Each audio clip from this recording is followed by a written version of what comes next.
Om Vang Me Manasi Pratishtita Mano Me Vachi Pratishtita Maviravirmayedhi Vedasya Maanistah Shrutam Me Ma Prahasihi Anenadhitena ho ratran sandadham ritam varishyami satyam varishyami tanmamavatu tadvaktaramavat tvavatu mamavatu vaktaramavatu vaktaram.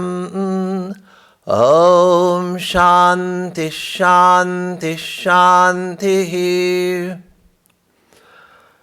Om, may my speech be established in my mind. May my mind be fixed in my speech.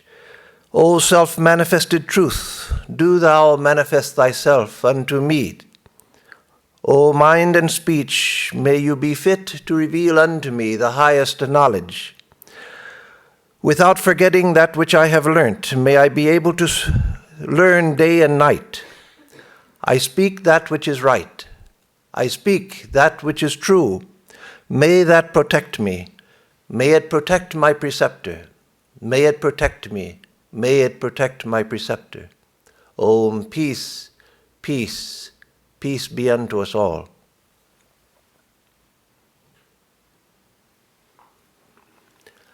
Good morning, everyone. Good to see you all, and good to be back here. This time it hasn't been so long since I was here. I was here in October. Before that, it had been a couple of years since I'd been here, but this time it was a much shorter time. So I'm glad to, but it seems like a long time because 10,000 miles has separated us in between times. So, and many things, the life is so different 10,000 miles away. So it seems like a long time since I've been here. So it's very good to see so many familiar faces and to be in this beautiful setting.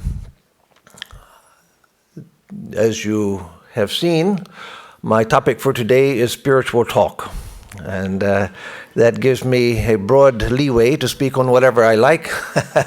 And that's why I gave the topic. Last time I was here in October, they had asked me a couple of months ahead of time in Hollywood, had asked me while I was still in India, they said, well, give us topics for your talks in Southern California. So I thought long and hard about it and worked out the best that I could think that what I would want to speak. And there were all sorts of interrelationships I thought of between the talks in the 4 different places. And I thought, this will really work well for a variety of reasons. And so I gave the topics. They were published in the bulletin. And I got here, and those were the last things in the world I wanted to talk about. So I spent the whole time in Southern California fretting over the topics I had given and thinking that's not really what I want to talk about now. Which reminded me of the Swami I joined the order under many years ago in Chicago in 1969. Before he came to Chicago, he had been assistant to Swami Nikhilananda in New York. And when he first came from India, he was given 2 or 3 months of no duties just to get used to being in America, get his feet on the ground. And then Swami Nikhilananda came to the Swami one day and said, well, I need topic for your first lecture. Next month you will be speaking. Or 2 months away, you'll be speaking, and we need to print the bulletin, so I need a topic. And the Swami, being used to Indian ways, the informality of Indian ways, said, how do I know now what I'm going to want to speak about in 2 months? How can I give you a topic now? And Swami said, well, no, it's not about that. You give a topic that sounds interesting, that people want to come to hear, and when the time comes, you speak about whatever you like. So last time I couldn't quite do that. I felt tied to the topic, and so this time I said I will not give topics. And so I didn't think of a topic until this morning. Last night I was playing with 3 different topics. I hadn't thought of anything until last night. Last night I was thinking of 3 different topics, and then I decided on one, and so what you get is truth. The topic is truth. And I'll try to make it truthful, but the topic is truth. For whatever reason, I like to take obvious concepts sometimes and examine them and see what they really mean. Things that we deal with all of the time, things that we talk about all of the time, and look at them more deeply. So today I wanted to do that with the concept of truth, or not the concept of truth, the reality of truth and how it plays out in our concepts. It's become a popular idea in modern days among philosophers and among common people like you and me, that there is no truth. There are truths which are relative to different people. Everyone has their own truth. I see things one way, and that's my truth. You see things a different way, that's your truth. Someone else sees things a completely different way, and that's their truth. And so we can't argue among ourselves because we each have our own truth. And that sounds very much like Vedanta. It sounds very much like Vedanta, that everyone has their own path, everyone has their own approach to truth, everyone has their own perception, etc. But the problem with that idea, as it's been expressed in modern times, that there is no truth, there are only personal truths. That is, whatever I want to be truth, that is truth. The problem with that is that if that is true, that everyone has their own truth and there's nothing else, then there really is no truth. It's just whatever you want to think, whatever you want to do, whatever you want to make of things, then that's your truth, and that's it. Nothing more, nothing less. You've got your own truth, I've got my truth, and you leave me alone, I'll leave you alone. That part is good. We should learn to leave people alone.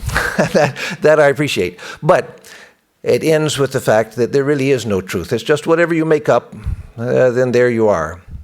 And that's our problem. We all live in a make-believe world. Whether we know it or not, we all live in a make-believe world. And that's our problem, is that we don't have truth. We have nothing that we know for sure. Everything is hazy. Everything is a mixture of perception and imagination. And so there's nothing that seems to be solid in our lives. So that brings us to the problem of complete relativity, where if everything or anything that you want to be true is true, then there is no truth. Many years ago, when I was in San Diego running the center there, I used to go to the bishop's school in La Jolla.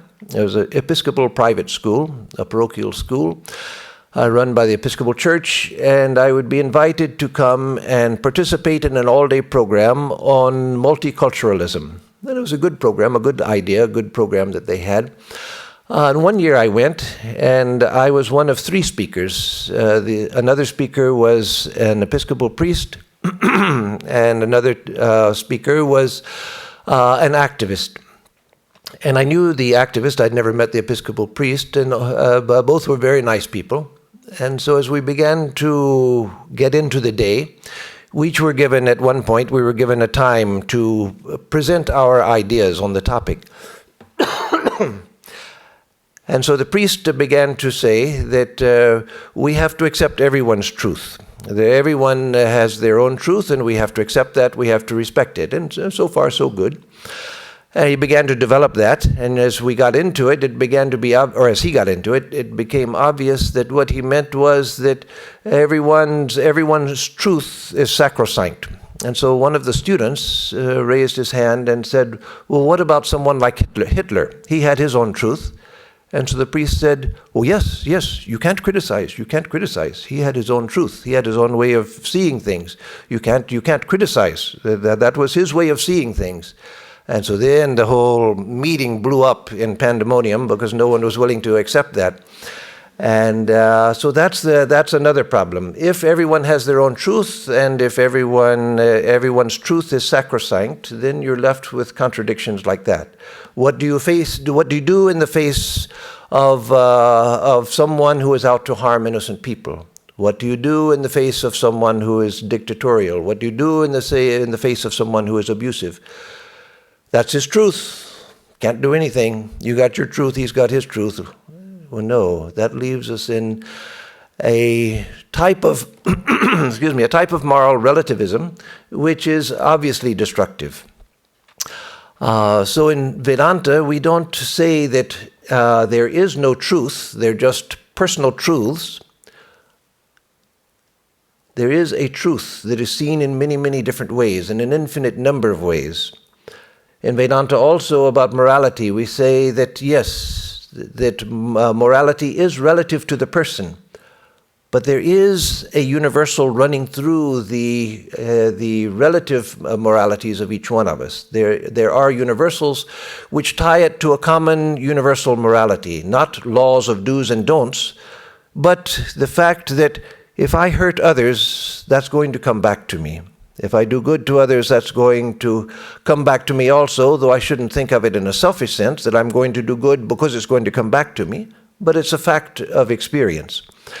And so the morality is relative to the person, but there is a universal thread running through it. And truth is relative to the person also, but there is a universal running through it. So first, I want to speak about truth at the highest level, and then I'll come down some. Recently in San Diego, a week or so ago, I spoke in San Diego, gave an all-day retreat, most of the two-thirds day retreat, on Friday and Saturday. And on Saturday, at the end, when I was taking question and answers, someone raised his hands and said, "Well, Swami, the first two sessions were wonderful. I really enjoyed them. I was right there with you. And the third session, which was the last session, which we had just finished, the third session, it was just whoosh. That was way out there, Swami. That I don't know what you said, and it made no sense, and it seemed like nonsense to me. So today I'm going to start with the nonsense and end with the sense, so that everything goes over your head in the beginning. Just forget about it by the end, hopefully. But it shouldn't go over your heads, and I'm not going to say anything that anyone here is incapable of understanding. But I am going to start at the high end and work down. So truth, what is truth?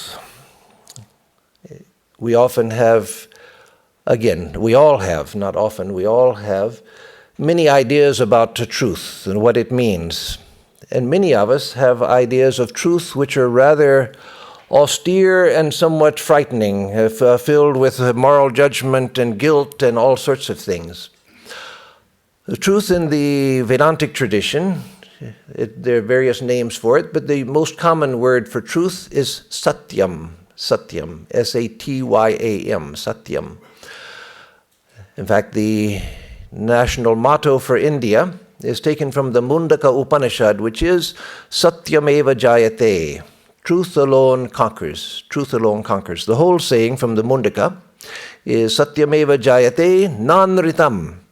Truth alone conquers, not untruth, or not that which is untrue, or that which is unright, because there a different word is used, ritam, which means both that which is true and that which is right, that which is good. And so truth alone conquers, not untruth, or that which is unright. And so truth, satyam, that comes from a Sanskrit word sat, which means that which is, that which is. So truth is that which is. Truth means that which is. And it doesn't really mean anything more than that. But if you understand what that means, you've understood everything. So it doesn't need to mean anything more than that. Truth is that which is. So what is? I'll come back, as I said, to more relative explanation of what is and how we approach truth. But in the beginning, again, I want to take the highest standpoint of truth from the Vedantic tradition and explain that, because that explains the relative positions as well. So that which is, that which is. The Vedantic definition of truth, absolute truth, the highest truth, infinite truth. And again, when you use terms like absolute and so forth, it sounds so remote, so cold, so impersonal, so removed from human experience. It shouldn't be. It's right in the midst of our experience right now. But it says that which is true is that which never changes. That also sounds frightening to some and terribly boring to others. That which never changes. So the Vedanta says that that is true which never changes with the changes of time. Everything that we know changes. Everything that we know changes. Everything is in flux. That was one of the great teachings of the Buddha, that everything is anitya. Everything is changing. And that's why everything, the Buddha said, everything is dukkha, not because everything is misery, but because everything is unsatisfying, because it's always changing. You can't hold on to it. And so Vedanta says that there is something which is unchanging. In fact, that which is unchanging. And again, that sounds very strange, because in our experience, something which is unchanging, that's the definition of boring. When I was a kid, we would wait all year for summer vacation. And then we would get summer vacation, and the first 3 or 4 days of summer vacation, I and my friends and brothers and sister, we would sit on the back steps of the house saying, "What do you want to do? I don't know. What do you want to do? I don't know. What do you want to do?" And we were bored to death, and because there was nothing happening. And so our idea of nothing changing means something which is dead, something which is boring, something which is a rock, a stone, a lump of dirt. That's the closest we get to something which is unchanging. The problem with that is that we're judging the unchanging from our human experience, where yes, that which never changes in our human experience is that which is insentient. Life means change. Even the insentient is always changing. It's just that the changes are so small and so slow that we don't see them happening in time. We see it over time. But not in short periods of time. But that which is unchanging according to Vedanta. Why? Let me first explain why, and then I'll come to the nature of that, and then we'll bring it down a bit so it's more approachable. Time. What is time? What is time? We have the concept of future, present, and past. The future is coming towards us, the present is right now, and the past is behind us. We're moving through time. We're coming out of the past and moving into the future. But can you show me the future?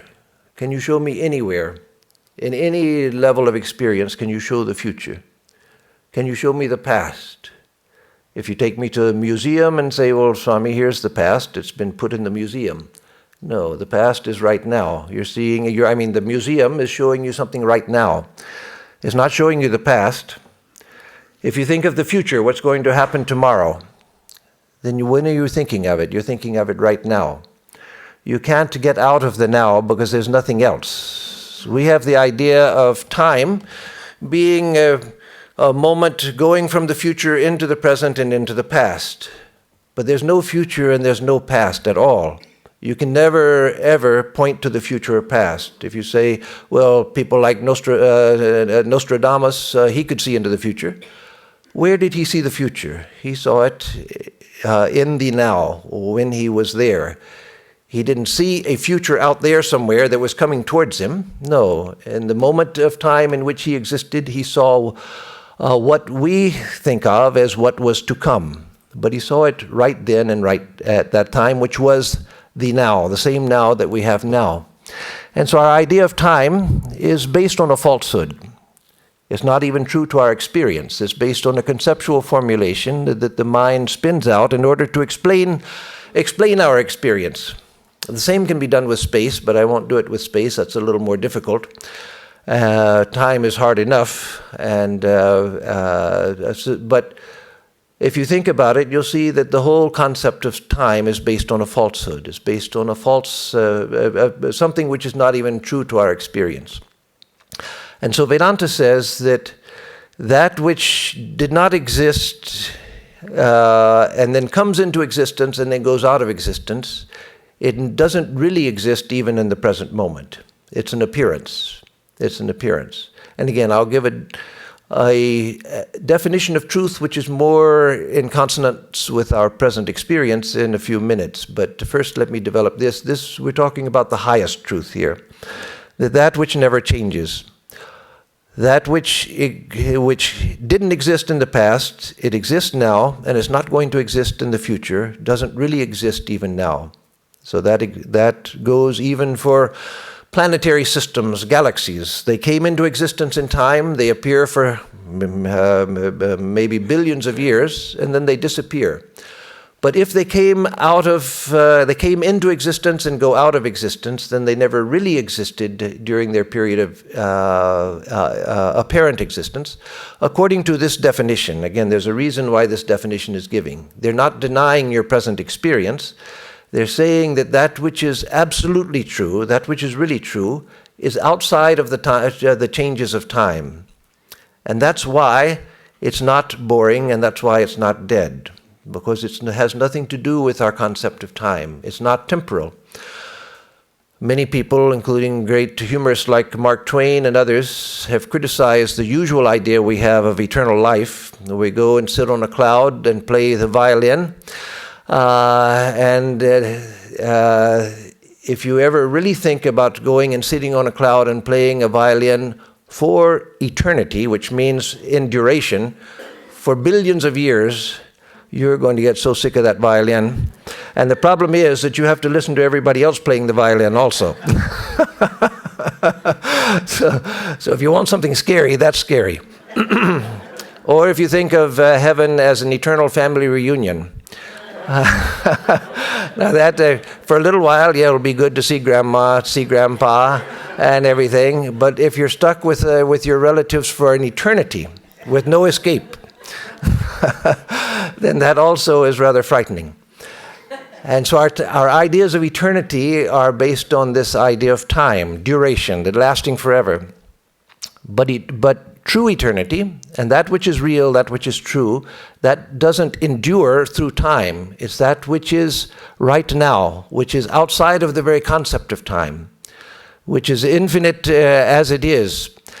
There's a beautiful name of Shiva in the Vedas, many names for Shiva, the deity Shiva in the Vedas, who represents the Absolute. And one of the names is Sadhyo Jata, he who is born afresh every moment, he who is born afresh every moment, ever new, who is ever born, ever new. And so the nature of reality is that, because it's timeless. It's not been around for a long time, it's outside of time altogether. And so it's not changing in that sense, that there's no need for it to change. There's no need for it to change into something else. It's eternal wonder, eternal amazement, eternal bliss. Anything that gives us happiness in this life, if we have too much of it, we get sick of it. Even the greatest pleasures in life, if we have it without stop, we think, oh, this is terrible, I got to get out of this, I got to stop it, I can't stand it. But this is bliss without end and without the desire for it to end. Because again, it's not within duration. It's timeless, ever new, ever fresh, ever infinite. Infinite means there's no end to it. One of the problems here is that everything has an end. We can form in our minds an idea of things, and then we've known it, and once we've known it, then it's boring, it's old. We want to be free of it. And so this is that which is never changing, that which is never changing because it's outside of time itself. So this is a very high ideal. It's not a concept, we're explaining it conceptually, but it's a reality. And it's there in the midst of our experience right now. It's what we see before we see anything else. It's what we know before we know anything else. It's in the midst of every thought, in the midst of every action, in the midst of every perception. A great teacher like Swami Vivekananda, not like me, but a great teacher like Swami Vivekananda, he could reveal it to people, to an audience, so that people when he would speak, they felt that they were lifted into eternity, eternity in the true sense.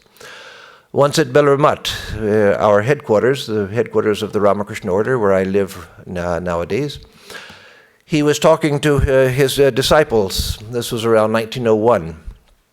And he said, he was talking about the nature of reality. And he said, don't you see, here in front of you, the reality itself, Brahman itself, here in front of you, don't you see it? And everyone that was there felt uplifted to where they had the experience of reality itself. Vivekananda used to say that the work of a fully illumined soul would be so quiet, so still. He would just walk around opening people's eyes to reality. And that's really what Vivekananda did. He went around opening eyes to reality. Once in Pasadena, in Swamiji House, many of you know this story. It's one that we've told many times in Southern California. The Swamiji House, which belongs to our Vedanta Society of Southern California.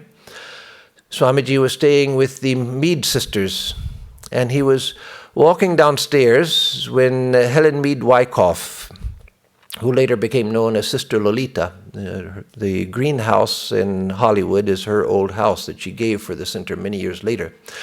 But she was walking down the stairs with the Swami Vivekananda. Swamiji was in front, she was behind, and suddenly she felt dizzy. And if you've seen the steps there, you can understand why anyone would feel dizzy. They're like this. Going downstairs, she felt dizzy, so she reached out. Again, Swamiji was going down in front of her, so he didn't see her. She reached out, put her hand on his shoulder to steady herself. And she said as soon as she touched his shoulder, the whole universe disappeared.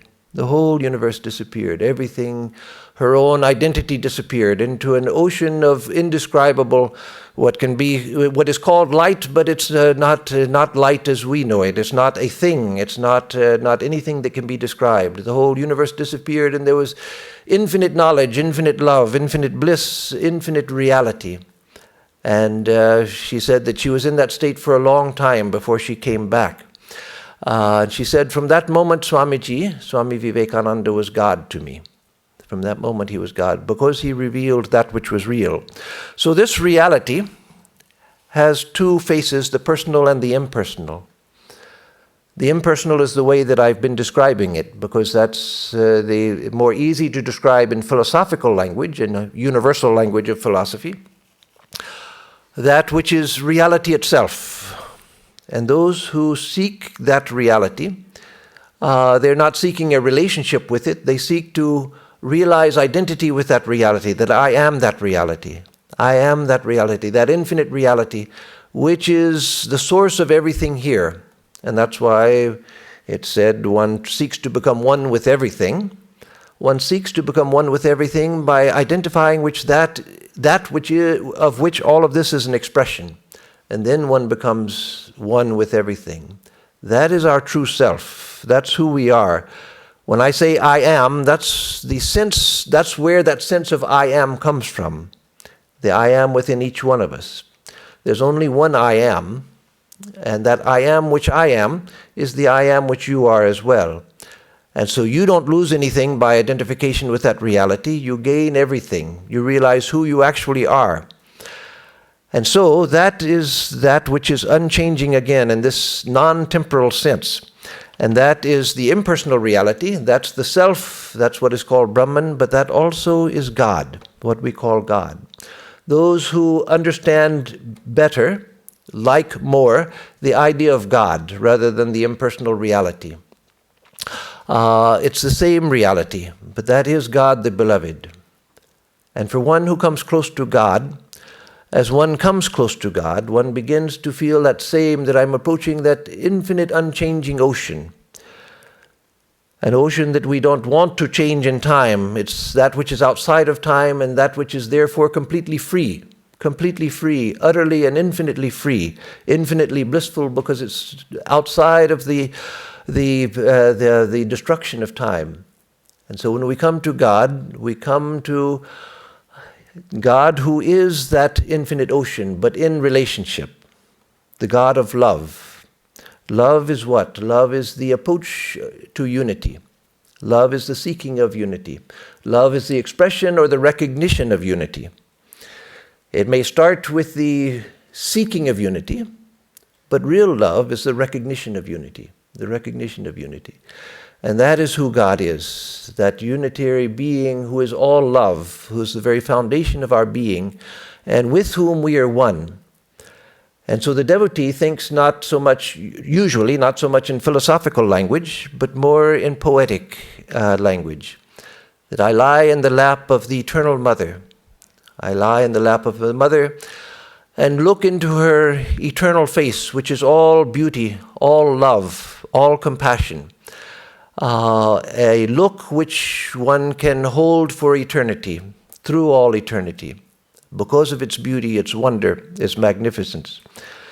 And so that is why people seek God, because they're seeking that which is beyond the ravages of change, beyond the ravages of time. But that's often misunderstood, and it's misunderstood by other religions who are critical of this idea of Vedanta, who say that, they're seeking a thing which doesn't change, and there's no thing that doesn't change. No, there's no thing that doesn't change. This is not a thing. There's no thingness about it. There's nothing conceptual about it. There's nothing which is relative about it. There's nothing which is temporal or spatial about it. And yet, when it's experienced, it's known as reality itself. Reality itself. We can seek it through knowledge, or we can seek it through love. Again, I just visited people who had 2 new babies. One was only 4 days old when I got there in Atlanta. And so it was a delight to, once again, after many, many years, I've seen little children and babies even, throughout the years. But there's the first time in many, many years that I had actually had access to a 4-year-old child. And just to look into the eyes of the child. And of course, the child doesn't have any small little person inside that feels self-conscious because I'm staring at it. And so you can stare into the eyes of the child, and the child stares with these full eyes. The iris is filling the whole orbit, staring back for the longest time. And so that, even with the baby, it comes to an end sooner or later. The baby closes his eyes and goes to sleep or something. But the gaze into the eternal, that never ends. And again, it's non-temporal. It's the eternal now, the eternal present, where there's no past, there's no future, there's no sense of duration, no sense of passing moments. And so we look into the face of the Beloved, look into the face of the Divine Mother, and that gaze lasts forever. Or we seek to realize the infinite impersonal. So, that has also been described as Satyam Shivam Sundaram in the scriptures. Satyam Shivam Sundaram. The ancient Greeks said that the 3 basic highest human values, and the 3 basic human values are truth, goodness, and beauty. And that is the same in the Hindu tradition, where Satyam means truth, Shivam means goodness, Sundaram means beauty. And that is the name of the reality. That is the name of reality. Satyam Shivam Sundaram, that which is true, eternally true, unchangingly true, timelessly true. That which is Shivam, which is all good, not in the sense of good as opposed to evil. It's that good which is beyond all good and evil, relative good and evil. That which is infinitely beneficent, and that which is Sundaram, that which is infinitely beautiful. And so when you think, well, all of this talk about an unchanging reality is boring, well, no, it's also that which is infinitely good and that which is infinitely beautiful, infinitely loving, not loving even in the sense of a relationship, but love itself, the reality of love itself, the recognition of a blissful union which never ends. So that is, we have to remember, if those of us who follow an impersonal path, remember that that is the nature of the truth that we are seeking. It's also a truth which is infinitely good, infinitely loving, infinitely self-giving, infinitely compassionate. In the path of the Bodhisattva, in the Buddhist path, in the Mahayana tradition, enlightenment is said to be prajna, wisdom, and karuna, compassion. Prajna and karuna. That which is prajna is karuna. That which is karuna is prajna. That which is wisdom is compassion. That which is compassion is wisdom. And so the same with Satyam Shivam Sundaram. That which is true is also the infinitely beneficent and compassionate and the infinitely beautiful.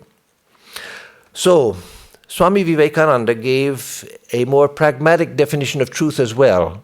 This was the absolute truth, which again is present within our very experience. But he said also, one of his very important teachings was that the humanity travels from truth to truth, not from error to truth. That we travel from truth to truth, not from error to truth. meaning that all of us are experiencing truth right now. All of us are experiencing truth. And so this was a more pragmatic approach, that each of us has the experience of the same thing, and yet we see it differently. And that which we are experiencing is that infinite reality, but we paint over it. We paint over it in so many ways. That's why Vivekananda used to say that Vedanta doesn't teach that this is all illusion. No, it's not illusion. It's an appearance of the reality. We're seeing the reality, and yet we paint over it. We expand it in time and space, in the concepts of time and space. And we paint it in form and color and so forth. But the reality we're looking at is the same. And so that allowed him to say, always remember that we travel from truth to truth, not from error to truth.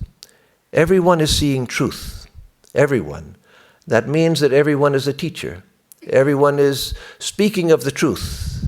Even the so-called madman, the one who is seeing hallucinations and hearing voices and so forth. They also are hearing and seeing something which is appearing to them.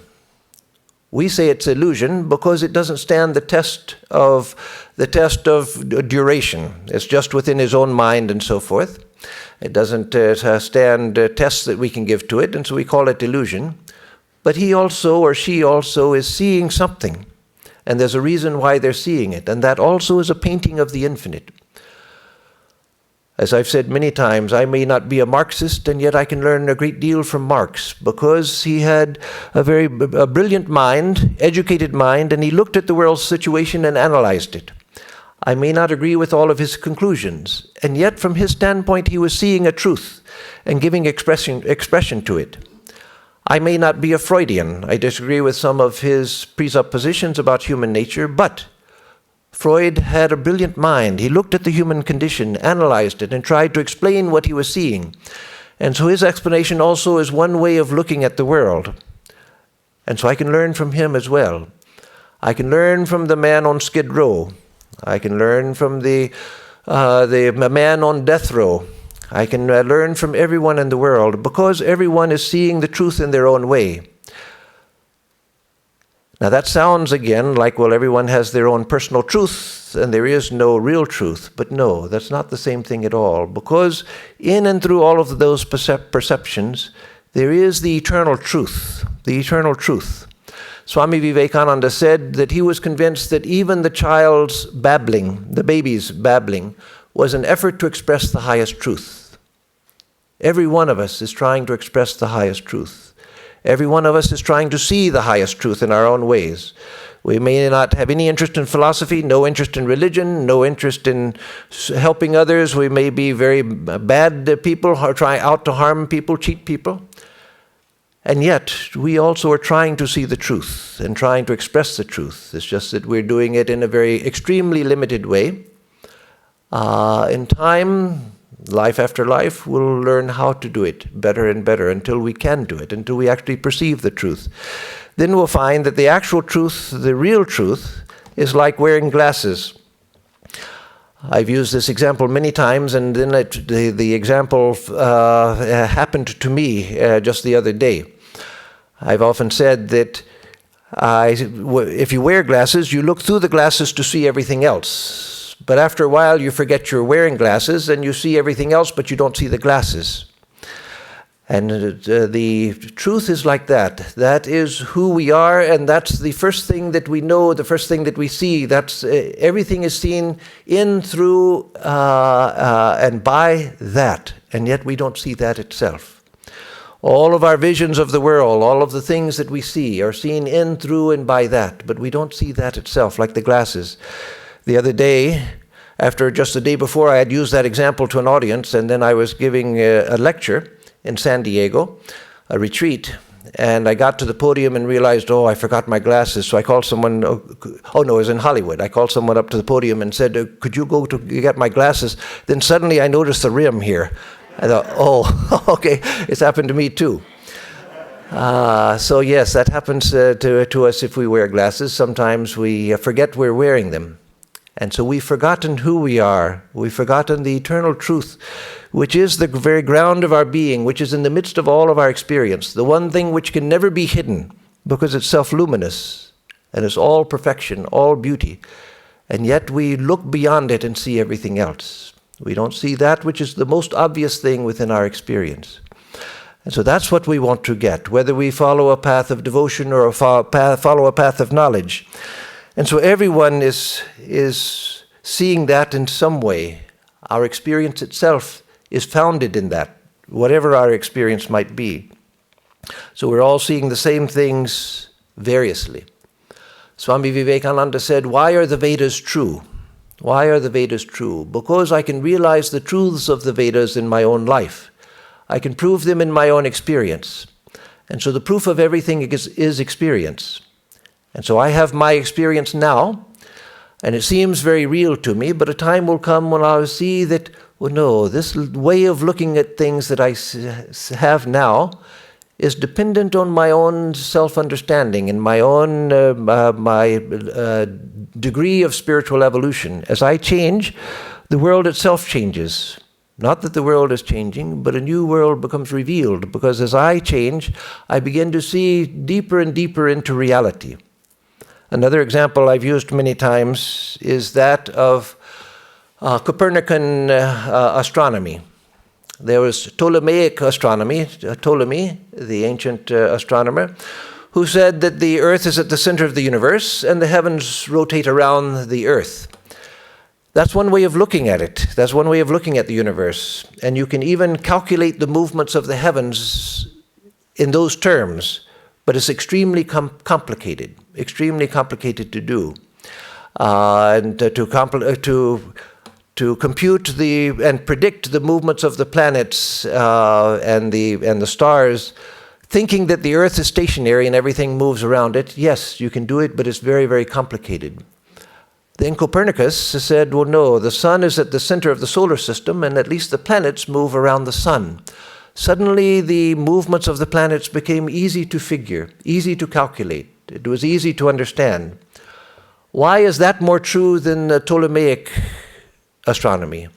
Both are perceptions of the same things. Both work. But because the Copernican view is simple, and that's a principle you find in modern science, that simplicity, elegance, symmetry, beauty, those are what the scientist looks for in a theory. They don't look for complexity. They look to explain complexity with the most elegant and simple principle possible. And that is why, again, when one realizes the highest truth, either as God or as nameless reality, as the Divine Mother or as the Self, then one finds that which explains everything. Kasminnu bhagavo vijñāte sarvamidam vijñātam bhavatiti, as it says in the Mundaka Upanishad again. A student comes to the teacher and says, "Oh, sir, what is that by knowing which everything here becomes known?" That is that by knowing which everything here becomes known. Not in the sense that I suddenly can speak Swahili and Lakota and other languages, but in the sense that I know that out of which everything has come. I know the foundation of all languages, that out of which language itself has come. That out of which language itself has come. That out of which form has come. That out of which relationship has come. That out of which all beings have come. That out of which planetary systems have come. That out of which multiple universes have come. I've known that by knowing which everything here becomes known in essence. And so, again, this idea that all of us have our own truth, yes, we do. But those truths that we have now are not final, because we find that they're not satisfying, that at the edges they're contradictory. And as we go further, as we go higher, we come closer and closer to a harmonious truth. That which, just as with Copernican astronomy or Copernican calculation of heavenly movements, suddenly the movements became simple, predictable, in a simple way that they had not been before.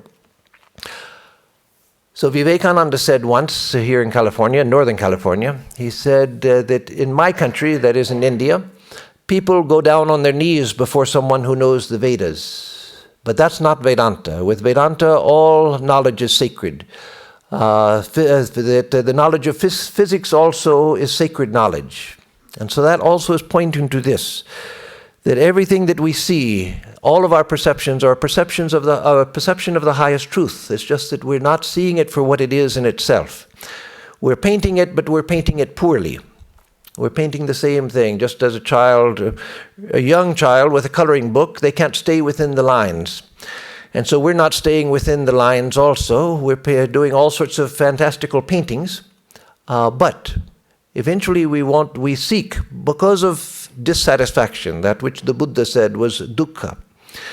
Dissatisfaction, we seek a higher and higher reading of the universe until we come to that in which everything is harmonized, everything is explained, everything falls into place. So there's the question of how to distinguish lower truth from higher truth, and even higher truths from the ultimate truth. Again, because the ultimate truth is that in which everything stands revealed. Everything stands revealed.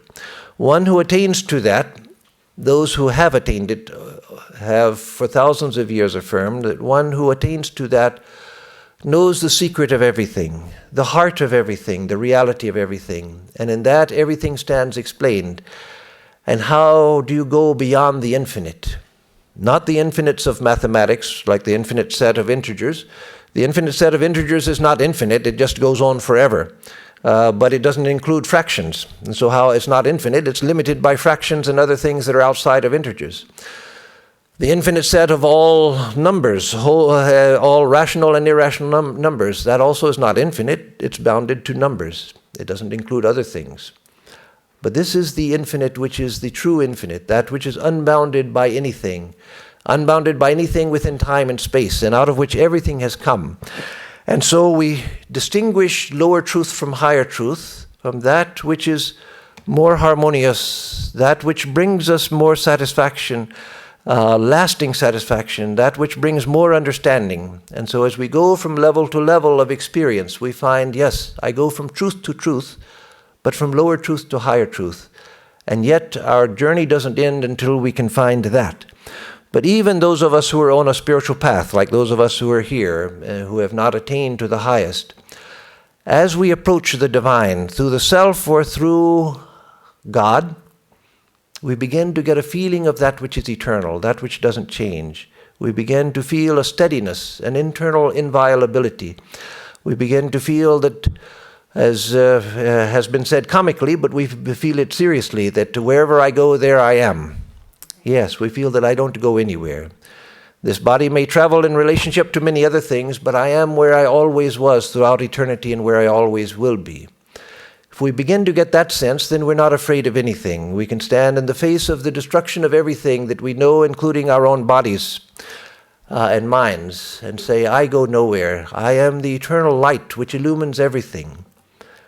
It's because of me that the sun shines. It's because of me that the moon shines.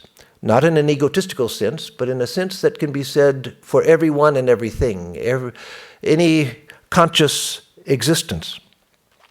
So let me say just a couple of other things and then close. One is, I'll just say a word because time is up. I'll say a word about verbal truth. And that is, verbal truth means that why should we be truthful? We've talked about absolute truth and then the truth of everyone's experience, but why should I be truthful in my speech? Because in that way the mind and heart become pure. We find that if I am truthful, then my eyes begin to clarify. I begin to see things as they are. If I'm always hiding things, and if I'm always manipulating things, and if I'm always being untruthful and I'm always being deceptive, my mind itself becomes deceptive by nature. And then I myself am the one who is most deceived. The mind becomes cloudy. I can't see things clearly. And so, yes, I'm seeing the same truth as everyone else, and yet I'm seeing that truth through dense smoke, through dense clouds. And so truthfulness is a way to approach truth itself. It's a way to approach God, and a way to approach the infinite. Sri Ramakrishna said that the one who speaks truth always stands in the lap of God, or sits in the lap of God. And then let me say a few more words, and then I'll close, about the power of truth. The power of truth. The closer we come to the truth in our spiritual lives, again, either as God or as self or as reality. The three main ways of thinking of truth. One is as reality, the impersonal way, which includes the self or Brahman, etc. Another is as God, that is, as person. And a third is as a state. That's what, in general, you find in the Buddhist tradition. Now, they will rightly say that we're not talking as enlightenment is not a state. But the problem with language is, if we use positive language, you have to use relative terms. And so in that sense, the Buddhists seek the state of enlightenment, which is beyond any state, but it's spoken of in terms of a state.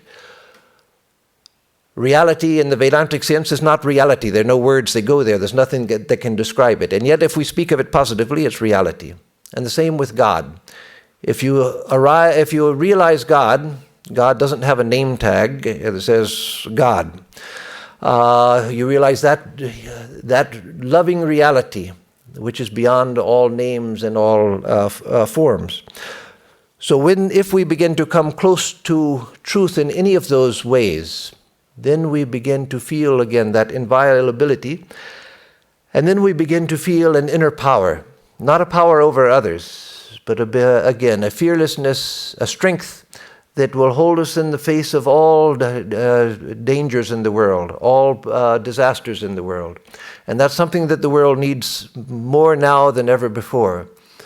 I knew many disciples of Holy Mother, and one of the things you saw about them was that they were completely fearless. Completely fearless. Why?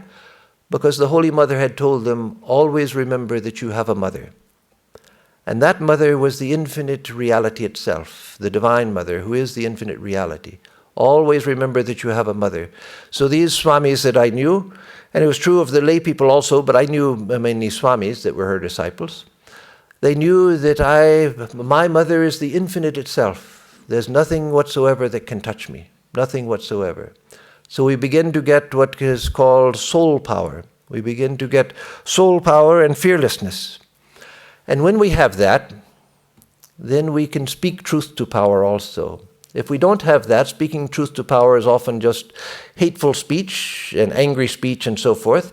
It may be justified from an ordinary standpoint, but it doesn't do us much good. But as we develop inner power, we find that yes, we can face down the whole universe, not with hatred, not with anger, but with love.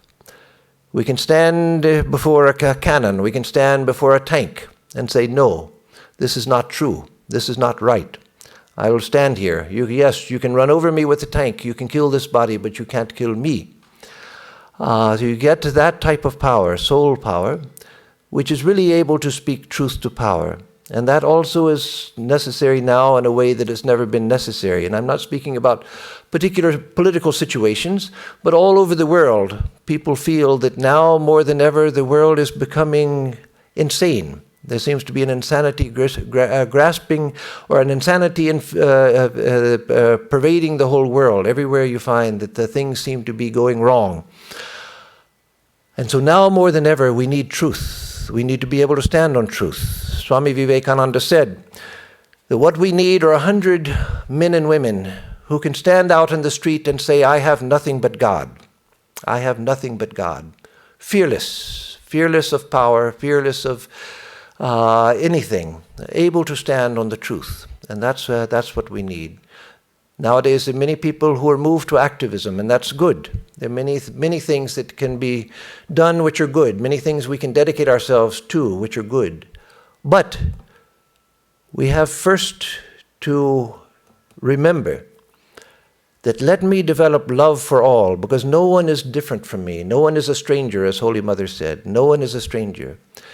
If I can contain the whole world within a boundless, unlimited love, then I will have true strength, and then I will know how to address the problems of the world. Before that, I just find myself frustrated and flailing my arms, trying to do things. But no, if we begin to love everyone, let me love the abuser as well as the abused, not to empower the abuser, but to see the abuser within a context of larger love, so that then I will know how to stand against the abuse. Let me learn to hold all within love. And then I will find myself closer to God, closer to the self. And then I'll find that I have the inner strength to face whatever problem comes my way, that I will be able to stand stand within the truth which never changes. So, to conclude, there's the infinite truth which expresses itself as the reality, as the self, as Brahman, that which I am and that which everyone is, the same reality, which expresses itself as God, the beloved, which expresses itself as the state of enlightenment. It's all ultimately the same. And if we come to that, we see it all as the same, whether we see it as the state of enlightenment or the self or God. But that is what we're all seeing. Everyone here sees the same reality, but we just paint it. But in and through everything that we see, in and through every action, in and through every thought, that is being expressed. And so let us learn to refocus our perception so that instead of looking through the glasses and missing them, we see that which is the container of everything, that in which everything exists, and that which is the source of everything, and that which is the harmony behind everything, in which everything lives, moves, and has its being.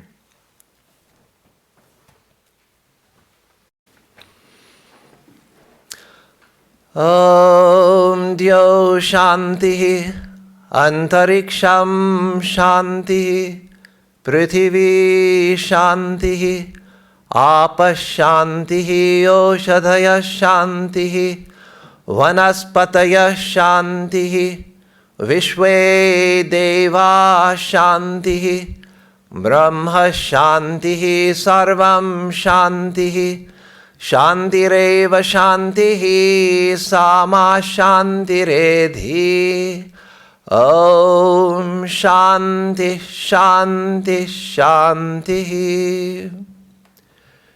Peace is in the heavens. Peace is in the sky. Peace is on earth. Peace is in the waters. Peace in the plants and the trees. The gods are peace. Peace is the nature of truth. All is peace. Peace alone, peace. May that peace, real peace, be with us all. Om, peace, peace, peace be unto us and to all the beings of the universe.